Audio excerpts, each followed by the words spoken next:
Adam, if you would, talk to me a little bit about the LED lighting technology and why an owner might want to get in now versus waiting for the LED technology to catch up or get cheaper. Okay, well, that's a great question. It's been asked over the last 3 years since we've been handling LEDs. This particular panel here is a 2x2 LED panel. About 3 years ago, this panel was $315. And today this panel is about $250. Had somebody gotten in 3 years ago with this panel at $315, their payback or their return on investment would have been happening right now. So this panel in place 3 years ago would have basically paid for itself by now. Right.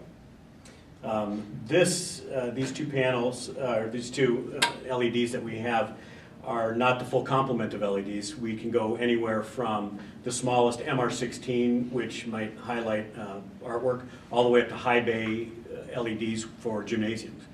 The two products that we have right here is a 40-watt LED, and I'm going to turn it on. It's probably going to blind the camera just a little bit initially.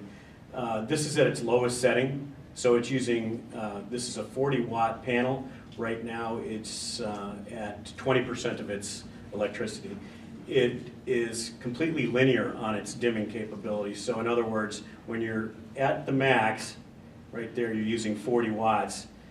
When we dim it down to 50% of its capabilities, we're using 20 watts. So a fluorescent T8 troffer using a magnetic or electronic programmable ballast, when you dim that 50%, you're actually using only about 30% of less electricity.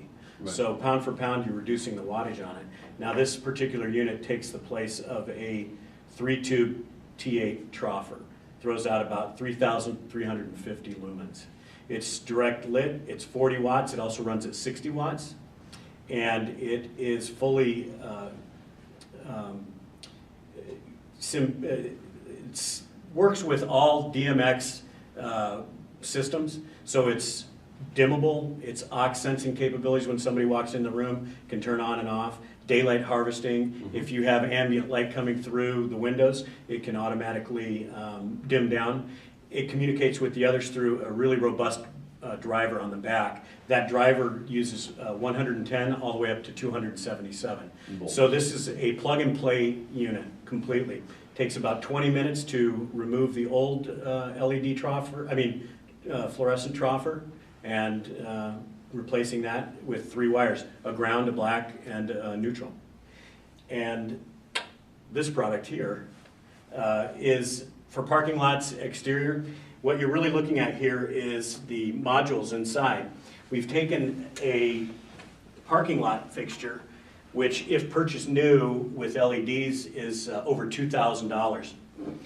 The LED modules inside that we've replaced it with in a retrofit LED situation takes the place of a 250 watt high intensity discharge bulb. So we're burning about 50 watts. Each one of these modules is about $200. We've taken out the ballast inside, and that removes about 15.5 pounds for the ballast.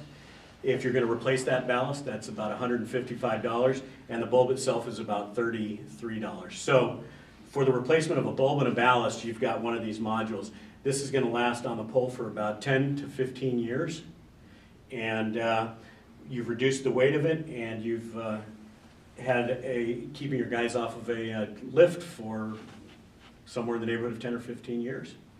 So from a sustainability standpoint, both of these products are very sustainable, and you save the whole fixture and just replace the internals of the light fixture, which I see as kind of a way of the future, that more and more retrofitting is being done rather than replacement of a whole fixture. Yeah, exactly. When you're talking green LEDs, you can actually throw them away in a landfill. They'll never leach out anything. There's no mercury involved with it whatsoever. But we've been asked, especially actually by you, Charlie, what do you do with these panels when you're done with them? Well, it used to be 2 years ago that you'd actually throw the panel away. Right. Now with 8 screws, you can remove the side, pull off the polycarbonate lens, and install a new array. With this, where you would access it from the pole and actually hinge this off, you can now use the front of this and take these 8 to 10 screws off and replace the modules in 10 or 15 years right at the pole. Right. And another great thing about these, this is IP67, the modules, so they can actually be submerged in up to 3 feet of water. So no longer do we worry about disrupting the integrity of the fixture itself, because we've got now a unit that can take the rain or snow or Okay. sleet.